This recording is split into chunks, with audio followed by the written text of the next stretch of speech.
kadibna qorshaheeda fulisa waxay u baahan tahay waqti laakiin waxay ka faa'iideysteen iyagu dowladihii aniga iga horeeyay oo runtii soo badbedelayay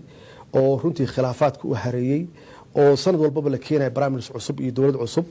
intaasi dib u dhac dowladda ku dhaceysay iyagu waxay ka shaqeynayeen sidii ay u horumarin lahaayeen aqoonta qaraxyada dhuumaalaysiga inay dadka kusoo dhex dhuuntaan intelligencega iyo waxyaabo la mid ah marka waxyaabaha aan runtii aan aaminsanahay aan ku guulisana waxay tahay inaan yareynay qaraxyadii aan aad u yareynay marka loo fiiriyo dowladdii aniga naga horeysay oo qaraxyadu ay ahaan jireen usbuucle way ahaan jireen haddana marmar waxaa laga yaabaa inay dheeraato aan la arag qarax waxaa keenana ay tahay in aan tababar wanaagsan siinay ciidamadeenna in moralkooda kor aan u qaadnay oo aan xuquuqdooda siinay ay feejigan yihiin inay difaacdaan shacabkooda ay difaacdaan la dagaalanka argagixisadu waxay qaadataa muddo aad u dheer ayay qaadataa annagana runtii waa bilownay maxaa yeelay ka sokow xasiloonida inaan helno waqti aan ku fakerno aan qorsheenno oo la wada shaqeeyo waxaa ku xigta dowlad wanaag oo naftigeeda ah in aan dakhligii kor u qaadno oo mushaaraadkii kulli aan bixinno marka intaas marka laisku daro waxaan isleeyahay muddo yar gudaheeda insha allah kusoo afjari doonaa cadowgan dadka dhibay hadalkaaga qaab dhismeedka dawliga uu sii jiray madaxda iyo xukuumadaha unbaa isbedbedelayay haddii ay dhammaato in waqtigaaga uu dhammaado ood ka tegtid oo kale ama mar walba ma waxaad is leedahay ninkii yimaadaba eber buu kasoo bilaabaya sida dhinaca amniga oo kale la dagaalanka ma weysan jirin qaab dhismeed jira oo kolba waxa weye isbedelka yimaada uusan saameynayn waa su-aal wanaagsan wadanba wadanka uu ka leeyahay continuity uu dowladdiisu ay isdaba joog tahay waa ka horumar badan tahay dowladaha isbedbedela maxaa yeelay marka aan dhanka dhaqaalahan ka fiiriyo haddii la rabo in lagu maalgashado waxaa la fiirinaya deganaanshaha dowladdaas inay tahay dowlad kula dhammaystiri karta mashaariicdii la bilaabay iyo shaqadii la bilaabay iyo dowlad heshiiskii la galay fulin karta laakiin haddii uu jiro isbedel joogto ah cid ku maalgashanaysa ma laha waxqabadku naftigiisa waa saa sheegtay waxaa laga yaabaa dadkii yimaada inay kow ka bilaabaan maxaa yeele wixii ma fahamsana markaan dib ugu noqdo dadku waxay dooranayeen khibrad sax bay ahayd awal waxaa la dooran jiray dad cusub oo lalahaa lagu tijaabiyo laakiin february 8deedii waxay keentay dadku inay runtii bislaadaan xildhibaanadu bislaadaan oo ay doortaan khibrad ayna kala doortaan dad lasoo tijaabiyey marka iyada naftigeeda doorashooyinka afar sano dhacaya waxay tahay dowladdu haddii prediction laga samayn karo la saadaalin karo waxa imaanaya waxa weeye aaminkaagana waa fiicnaanaya oo cidda rabta inay wax kula qabsato waxay aaminsan tahay inaad joogayso ay kula shaqaysan karto marka isbedbedelka naftigiisa waa qayb ka mid ah dib u dhaca dalka waxaana loo daneeyaa markii isbedel dhacayo shaqsaa loo daneeyaa dalka looma daneeyo laakiin marka ay dowladdu isdaba joog tahay waxaa loo daneeyaa institutionska dowladda waxaa loo daneeyaa dalkaa loo daneeyaa maxaa yeelay waxaad haysataa hadday dowladdu fiican tahan ka hadlaya hadday dowladdu khariban tahay oo lagu asteeyey ama loogu magacaabay inay tahay dowlad musuq maasuq ah ama dowlad aan waxba qabanaynin oo aan horumar keeninin waa meesheeda laakiin hadday dowladdu shaqaynayso kalsoonida shacabka haysato musuq maasuq la dagaalayso maalin walba horumar la taaban kara ay samaynayso khasbiyan waxaa habboon in dowladdaas ay sii shaqayso waayahay isla amniga markaan ka hadlayno masiibooyinka waaweyn ee qaraxyada markay dhacaan ee naafo badan lagu waayo oo shacabka Soomaaliyeed ay soo gaadhay inta badan ma muuqatid ma la arko adigoo shucuurtaada cabirayo dadka la wadaagayo maalmaha adag oo la hadlaya maxay ku dhacday inta badan oo u gaabsataa xaqiiq maaha markii musiibo dhacdo waa hadalnaa waa ka tiraanyoonaa waa ka tacsiyeynaa waa xaqiiqa laakiin shaqadii waa la kala leeyahay waxyaabahan ka bedelnay dhaqanka siyaasadeedka hada jira ama hore u jiraan ka bedelna waxay tahay shaqooyinka waa la kala leeyahay waa in aad ku kalsoonaato dadkaad shaqada u dhiibatay waa in prime ministerku uu shaqadiisa qabsado aad ku kalsoon tahay waa in prime ministerku wasiirkiisa amniga uu shaqada qabsado uu ku kalsoon yahay waa in hay-adaha kale oo amniga ay shaqadooda qabsadaan laakiin haddii madaxweynuhu uu meel walba taagan yahay oo runtii prime ministerka naftigiisu uu meel walba taagan yahay oo uusan shaqada u ogolaanaynin dadka ka hooseeya institution kuma dhismo waxaan abuurmaya runtii iska horimaad iyada naftigeeda maxaa yeelay haddii kalsooni aysan jirin wada shaqayn ma jirto marka anigu waan ku kalsoonahay xukuumadayda prime minister waan ku kalsoonahay wasiiradiisana waan ku kalsoonahay wixii tabar ah waa meesheeda hadday tahay dhaqaale iyo hadday tahay capacity waa meesheeda laakiin waxaan aaminsanahay shaqadii loo idmaday inay sidii loogu talagalay u hayaan maamul wanaagga waxaa sal u ah siduu xukuumadda ama dowladdaas ay uga madax bannaan tahay musuqa 3 sanaba waxaad soo baxayseen ku soo baxayseen listiga koobaad dhinaca musuqa ay hay'adda Transparency International ay soo saarto musuqana waxay ahayd ololahaagii waxyaabaha wax badan ka qaban doontid maxay ku dhacday ilaa hadda inaad liiska kow kaga jirtaan sideed sadareentaa madaxda Afrikaanka oo kale madaxda caalamka oo kale markaad dhex socotid adigoo wadankaaga number 1 uu ka yahay dhinaca musuqa oo kale runtii waa arrin aad u foolxun oo aad u xun weeye haddii mar walba lagu sheegayo inaadan aamin ahayn oo lagu sheegayo in dowladdaada iyo dadkaagu ay yihiin dad tuuga ah wax aad u xun weeye waana perception dhismay oo jira kaligeedna ma aha waxaa qayb ka ah oo nala mid ah dowladaha runtii burburka iyo colaadaha iyo dagaalada sokeeye soo maray ama ku dhex jira yaa nala mid ah maxaa yeelay systemkii yaa burburay oo wax lagu ilaalinayo lagu korjoogteynayo yaa lumay markuu systemka lumana waxaa soo haraya qofka dabeecadiisa iyo shakhsiyadiisa soo haraysa hadduu yahay qofku qof wanaagsan oo ama ilaahay ka baqaya ama runtii ceebsanaya waxaan waa iska ilaalin laakiin system celinaya ma jiro maxaa yeelay systemkii baa weak ah ama aad u jilicsan marka anaguna runtii waa sidaa sheegtay waxay u baahan tahay waqti dheer saan kuu sheegay waa xasilooni in la helo oo lagu ogaado qofka xun iyo qofka fiican ma ogaan kartid haddii mar walba isbedel uu imaanayo maxaa yeelay mar walba qof cusub baa la tijaabinaya haddaad xasiloonihaysanna dowlad wanaag kama shaqayn kartid marka runtii waa arrin aad u fool xun oo magaceena runtii wax badan u dhimay nalagu sheegayo annagoo islaana annagoo dhaqan fiican oo Soomaali ah leh in nalagu sheego dad aad u xun inaan nahay aad ayay u xun tahay laakiin runtii wax badan ayaan ka bedelnay muddo qaadanaysaa dulqaadna waa loo baahan yahay inaan ka bedelno perceptionkaas jira inaan wax badan ka bedelno waxaan sameynay hadda inaan dakhligii aan kordhinay miisaaniyadeennii hadda sidaan markaan nimid aan laba jibaarnay waxay ahayd 200 milyan wax ka yar ayay ahayd haddana 400 iyo wax dheeraada ayaan hadda gaarsiinay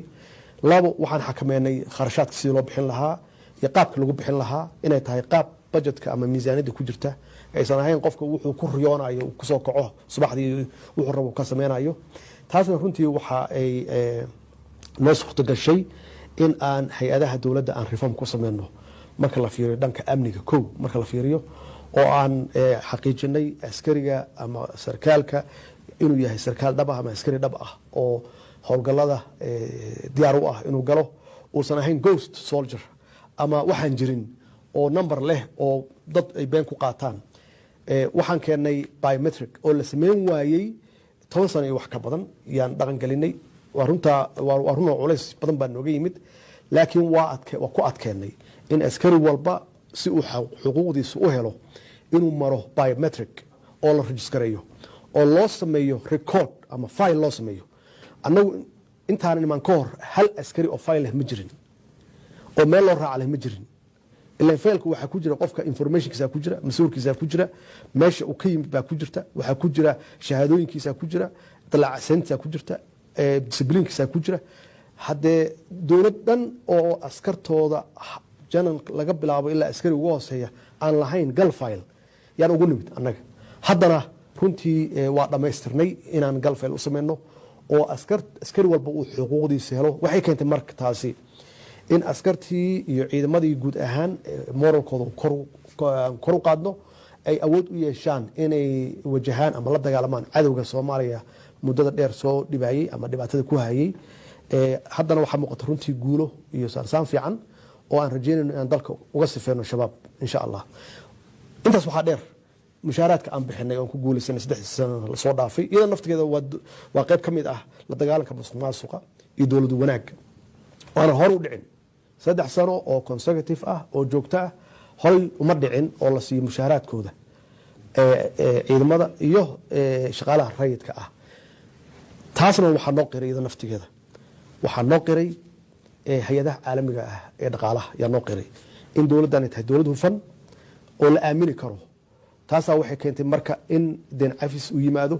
in aan rajo u yeelano in lacagana la amaahin karo ama deeqa aan heli karno, aan dalkeenu ku horumarino. runtii dalku meel fiican buu ku socdaa, rajaduna waa fiicanta. musuqa oo ah si khaldan u isticmaalka hantida dadweynaha, marka laga tago reformyada aad samayseen, waxa ugu badanoo lagula dagaalamo de waa mas-uuliyiinta oo kale in laga tallaabo qaado. ilaa hadda ma jiraan wax mas-uul ah oo dowladdaada ka tirsan oo musuq lagu helay, lagu xidhay, oo markaas sharciga lagu mariyey? su-aal wanaagsan weeye. dowladdan anigu aan madaxweynaha ka ahay waa dowladda ugu horeysay oo horta qof musuqmaasuq loo xiro oo maxkamad loo geeyo oo lagu xukumo markii ugu horeysay. fari kama qodna, runtii waxay u baahan tahay waqti dheer iyo u baahan tahay, maxaa yeelay waxaad u baahan tahay inaad system sadgarayso. systemka aad diyaarinaysidna keliya ma aha system dhaqaalaha lagu xakameeyo ku takrifalkiise,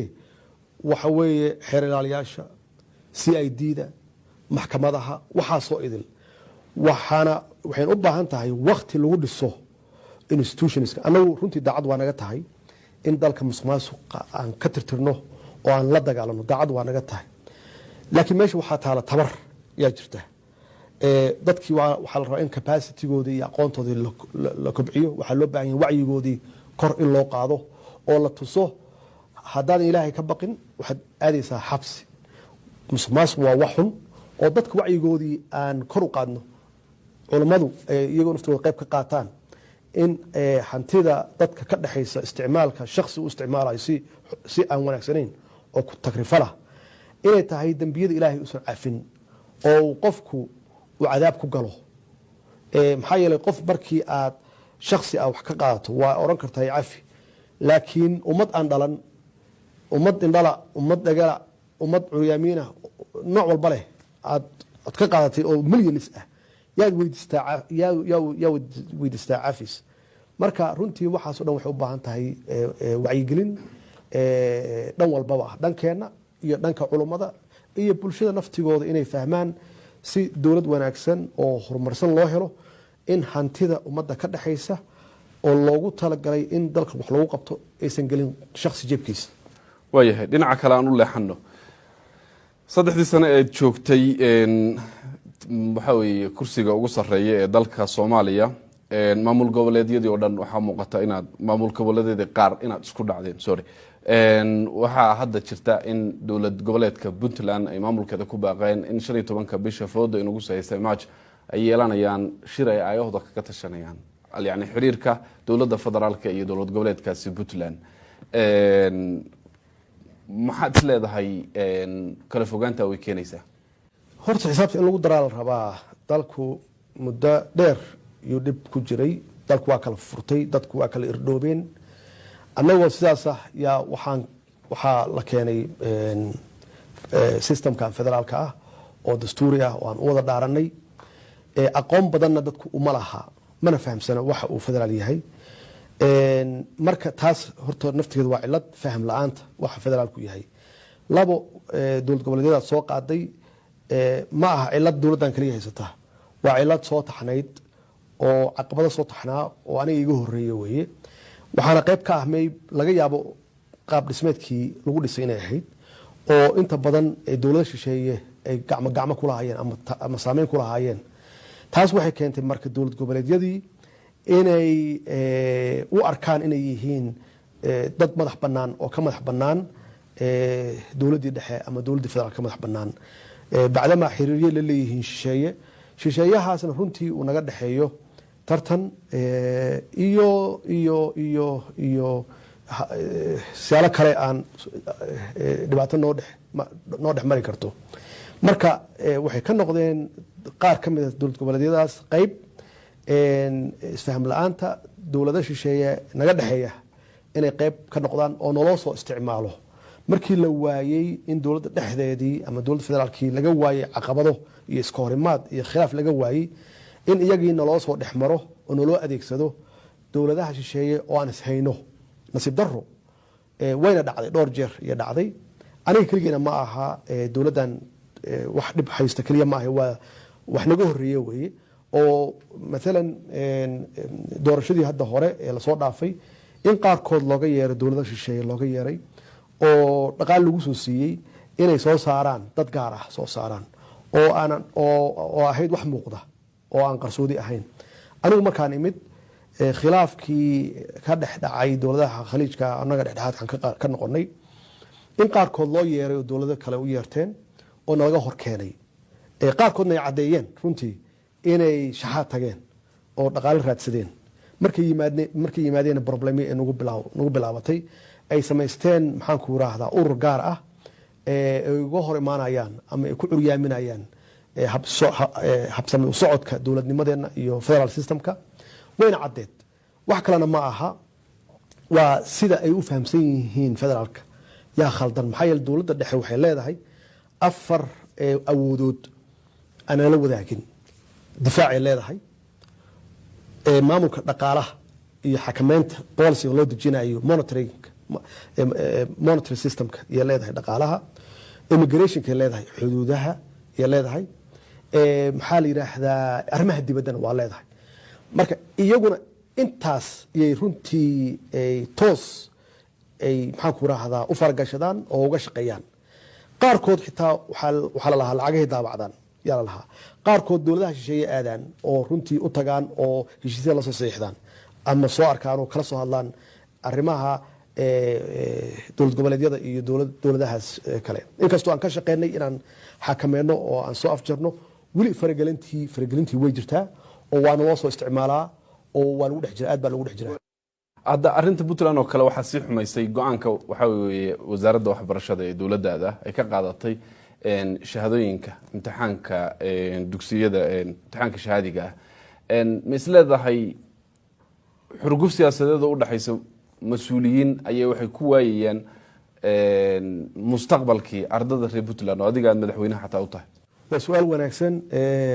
walaalkay Saciid Dani madaxweynaha puntland dhowr jeer ayaan cazumay oo aan xamar ku cazumay oo ku yiri walaal waxna dul marin bal mar nagu soo deg oo noo imow aan wada fariisano aan ka wada hadalno runtii guud ahaan xaaladaha dalka ka jira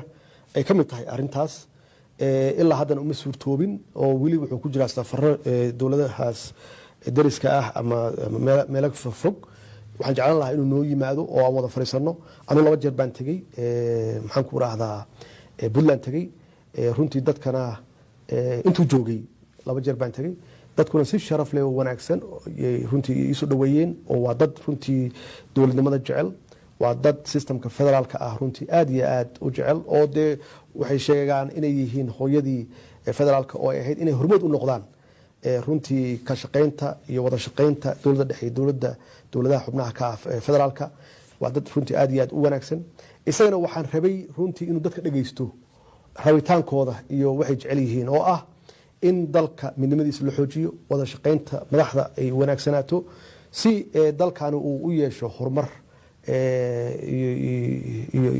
iyo amniba uu u yeesho marka taasi waa saas arrinta waxbarashada adiga aad soo qaaday runtii waa nasiib daro inaan ku muranno ama lagu wada hadlo maamul maanta waxaan jeclaan lahaa inaan ku murmi lahayn tayada caruurteenna kor ma u qaadnaa maxaa naga halaabay maxaan ka bedelnaa inaan maanta uu ahaan lahaa muranka ka jira waa nasiib daro maxaa yeelay caruurta puntland waa caruurteeni weye waa caruurteydii weeye dani caruurta soomaaliya waa caruurtiisii weeye wasiirka waxbarashada naftigiisa dee isagaa mas-uul ka ah howshaan loo xilsaaray inuu arko wada shaqeynta dowladda maxaan ku rahdaa dowlad goboleedka puntland inay muhiim tahay oo si kasta aan u hanan karno wada shaqeyntooda aan u sameyno waxaan aaminsanahay inuu aad ugu dadaalay intii uu joogay inuu soo dhaweeyo uu la shaqeeyo wasiirka waxbarashada ee puntland marka waxa loo socdana waxay tahay quality waxbarashada in kor loo qaado tayada waxbarashada in kor loo qaado meeshaas meesha loo socdo oo loo sameeyo standard halbeeg loo sameeyo lagu ogaado iskuulkee failure ah iskuulkee fashilmay macallimiintee weeye macallimiinta aan waxba dhigayn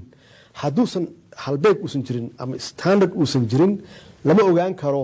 iskuulada hadlaysan laakiin hadduu standard jiro adduunkana waa jiraa maraykanku ka jiraa regional exam ayaa la yidhahdaa adduunka o dhan waa jiraa halbeeg la ogaado iyadoo dee dowlad goboleedku ay imtixaanadooda hadday rabaan ay wataan yaa waxaa jira mid la ogaado standard ah tacliinta guud ahaan dalka meesha u marayo gobolkee liita iskuulkee liita systemkee liita si kor loogu qaado waxaan ka hadlayna waxay tahay caruurteena waxbarashadooda in tayadooda inaan kordhino si ay ula tartamaan ardada kale ee caalamka ah oo marka shahaadadeena la arko la yidhahdo shahaadadani shahaadada ugu sarreysa weeye waxbarashada dugsiyada sare in la yidhaahdo waxaanan ku xaqiijin karnaa wada shaqayn ka sokow inaan abuurno standard halbeeg inaan abuurno halbeegaasna aan ogaano xaggee wax ka halisan yihiin waayahay aan usoo laabanno haddana dhinaca jubbaland xiriirkiina waayadan dambe ma fiicnayn aada buu usii xumaanayay waxaad cunaqabatayseen ood jarteen duulimaadkii jubbaland haddana waxbarashadii puntland waatan aan ka hadlaynay jubbaland oo kale ciidamo ayaa la geeyey gobolka gado ciidamadaas waxay dadku arkaan in gobollo iyo deegaano nabad ah ay dowladda federaalka ku duushay iyadoo markaasi xal u helila oo sugila nabadda wadada gobolka banaadir ama jowhar iyo afgooy oo kale wadadeedii oo weli amni aan ahayn in gada la tago dad badan waxay arkaan faragelin iyo duulaan ku socota maamulka jubbaland arrintaas maxaad kaga jawaabaysaa runtii waa nasiib darro waa waxyaabaha aan rabno inaan bedelno perceptionka ah fahamka siyaasadda inaan bedelno ama habdhaqanka siyaasadda inaan bedelno oo loo arko dowladda federaalka inay tahay dowlad ka baxsan foreigner in loo arko dowlad shisheeye in loo arko habdhaqankii jira wuxuu ahaa dowladihii dariska ahaa yaa runtii saameyn ku lahaa dalka jubbaland markaad tiraahdo iyo meelo badanba markay soo galaan dowladaha dariskana waa okay waa wax wanaagsan markii dowladdii federaalka ahayd oo mas-uulka ka ahayd ay tiraahdo xuduudaha yaan ilaalinaynaa amnigiis waxa soo galaya wax baxaya waxa weye faragelin bay samaysay waa dhaqanka aan rabno inaan bedelno dowladda federaalka iyadaa ka mas-uul xuduudaha waana wax dastuuri ah waa dhab in awoodeenna aysan marmarka qaarkood aysan gaaraynin waa laga yaabaa laakiin waa inaan isku dayno in xuduudaha dalka laga soo galayo beri iyo badba in dowladda federaalka bacdama ay tahay iyada awoodaheedii qayb ka mid ay tahay inaan ilaalino iyo inaan bedelno perceptionka ah kenya hadday faragelin lagu samayso waa okay dhib ma laha kenya maxaa ka galay jubbaland iyadu maxaa ka galay kenya shaqo kuma laha jubbaland shaqo kuma laha faragelinna kuma samayn karto waxaa naga dhexeeya arin badda ah naga dhexeeya arintaas badda ahna runtii meel kastay u maraysaa sidii ay saameyn ugu yeelan lahayd ama leverage ugu yeelan lahayd jubbaland annagana ma dooneyno jubbaland inay u ekaato wax runtii naloo isticmaalo dhibaatada soomaaliya loo isticmaalo ma ogolaanayno ciddii ka shaqeynaya ama facilitate garaynayana waxaan u aqoonsanaynaa inuu yahay qof aan ka shaqeynin danta soomaaliya aan ka shaqeynin marka annagu waxaan u taagannahay oo naloo dhaariyey difaaca dalkaa naloo dhaariyey ma ogolin shisheeye faragelin shisheeye ma ogolin annaguna ma faragelinayno arimahooda annagu kenya ma faragelinayno etoobiya ma faragelinayno jabuuti ma faragelinayno iyo wadamada kale oo ma faragelinayno oo mana doonayno inay noo arkaan inaan runtii aan ku samaynayno faragelinta noocan oo mana aqbalayno in naloo isticmaalo dowlad goboleedyadeena aan ognahay qaarkood in dibadaha laga soo dhistay oo igad loo soo xilsaartay dhismahoodii ma garat in ay noqdaan caqabad lagu dhibo dowladda dhexe habsocodka iyo horumarkeeda iyo mustaqbalkeeda lagu carqaladeeyo ma ogolaanayno dowlad goboleedyada aan raalliga ka ahayn ama xiriirka wanaagsan idan la yeelanin inaad go'doomisaan mararka qaarkoodna aada ku duushaan waxaa madaxdii qaranka oo kale socdaadalooda oo kale inaad xanibtaan ficilada noocaasoo kale a markii la eego madaxweyne ma wada un muuqanaynin nin awoodda isku soo koobayo oo la soo baxaya waxaa weeye dhaqamadii waxaa weye keligii taliska oo kale fiiri meesha wax ka xalisan waa meeshaas waay meesha waxa ka leeyahay waxay tahay waxaan la fahamsanayn systemka aan haysano oo federaalka la aamsanayn dadka hadalladaas ku hadlaya waa meesha annaga aan ka soo galnay siyaasadda oo aan dhiig joojinta ka sameynay inaan bedelno faragelinta shisheeye oo aan soo celino sharafka iyo karaamada dowladda Soomaaliyeed iyo ummadda Soomaaliyeed dalkan Soomaaliya meesha ay joogto kuma gaarin iyada dhexdeeda khilaafaad kaliya ka yimid ma aheene waxay ahayd wax designed ah qorshaysan oo dibadaha uga yimid Soomaaliya inaysan xana qaadin inaysan socon waxaana loo soo adeegsaday iyada dhexdooda la soo adeegsaday awal waxa la soo adeegsan jiray prime ministerka iyo madaxweynaha iyo prime ministerka la soo adeegsan jiray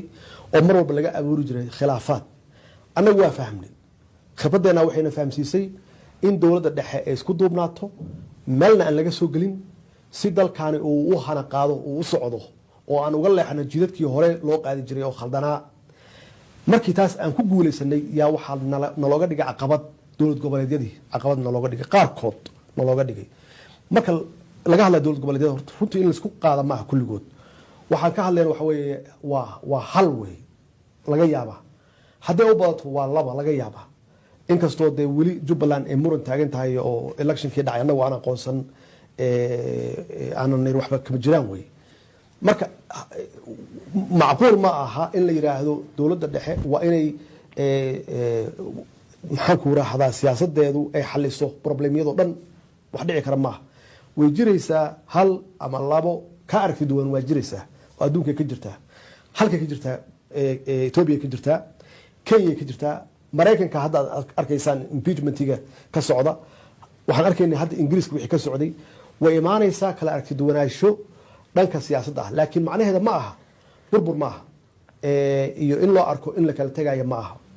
arinta adiga aad sheegtay marka oo anaga ku shaqeeno hadda adiga afkaaga ka dhawaajisay anaga waxaan ku shaqeynaa waxa dastuurka waafaqsan oo ah madaxweynuhu waa head of state waa leaderkii dalka weeye wuxuu u xil saartay arrimaha fulinta ra'iisul wasaaraha iyo xukuumadda waxaan ku siiyay awood yaan ku siiyay sidii sida loo yaahayna dowladii iga horeeyay waa muuqatay runtii in faragelin badan iyo dib badan ay ka jiraan xafiiska madaxweynaha iyo xukuumadda ka jiraan taasi hadda 3 sano la soo dhaafay taasi ma jirto oo waxaan u siiyay xukuumadda awood buuxda inay hawshooda qabsadaan taas waxay cadeynaysaa marka inaan u dhaqaaqnay dhankii dimuqraadiyadda marka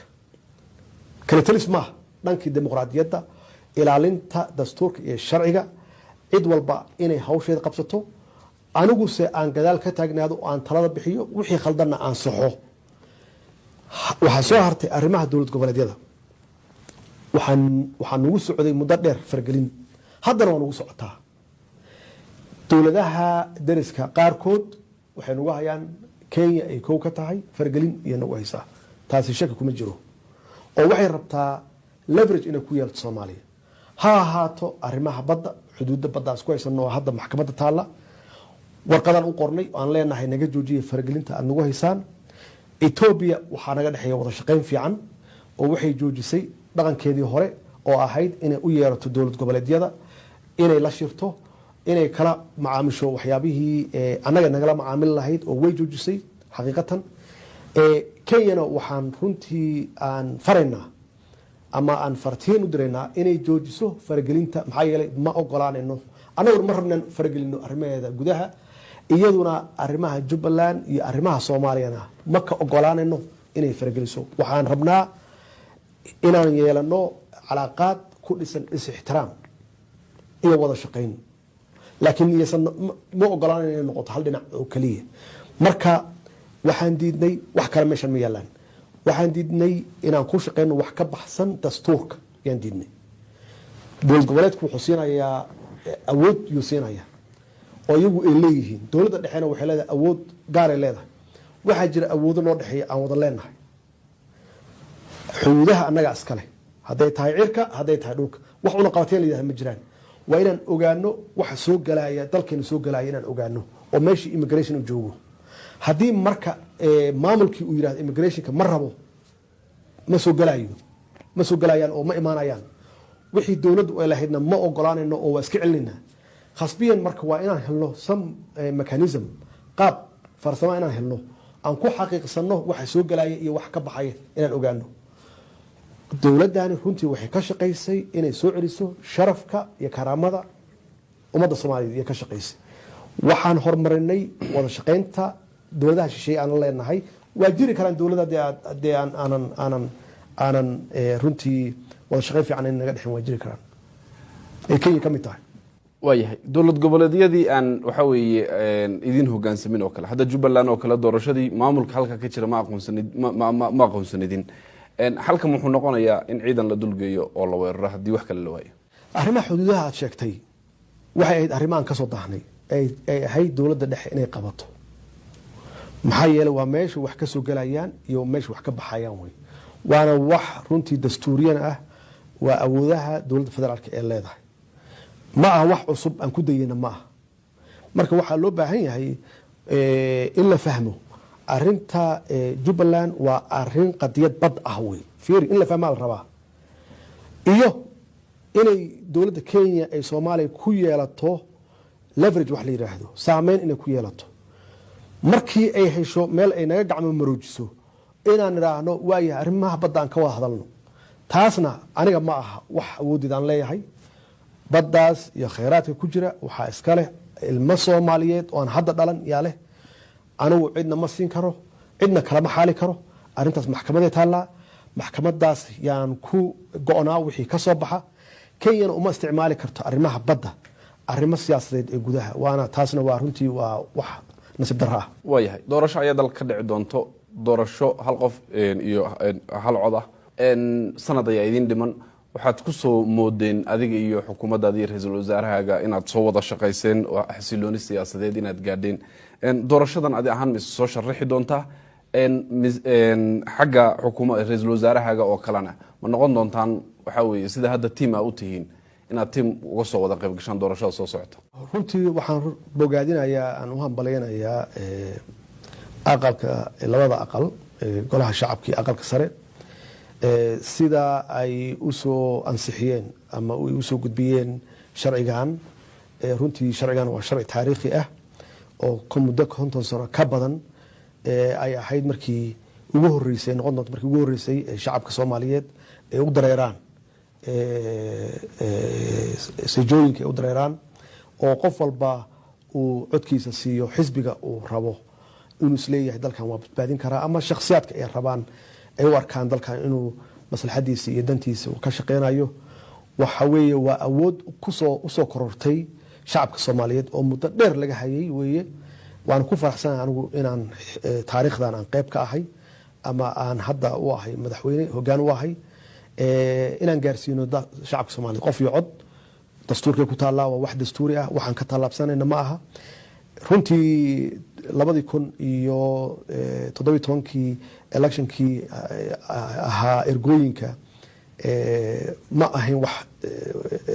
waafaqsan sharciga dastuurka ma ahayn kii ka horeeyana ma ahayn marka aad iyaan runtii ugu faraxsanahay in shacabka Soomaaliyeed ay u helaan awoodooda loo soo celiyo ay u dareeraan doorashooyin anagu xisbi yaan sameeynaa insha Allah haduu la yiraahdo xisbigana wuxuu noqon doonaa xisbi dowladda prime minister aniga aan ku madiisanahay insha Allah haduu la yiraahdo xisbiyada kalena waxaan u rajeynayaa iyaga naftooda inay ka qayb galaan oo ay dadaalaan si ay dalkan u noqdo dal runtii la jaan qaadi kara siyaasadaha casriga ee adduunka ka jira oo multi party system la yiraahdo ama qof iyo cod la yiraahdo qofkii ku soo baxana ama xisbi ku soo baxana uu dalka hogaamiyo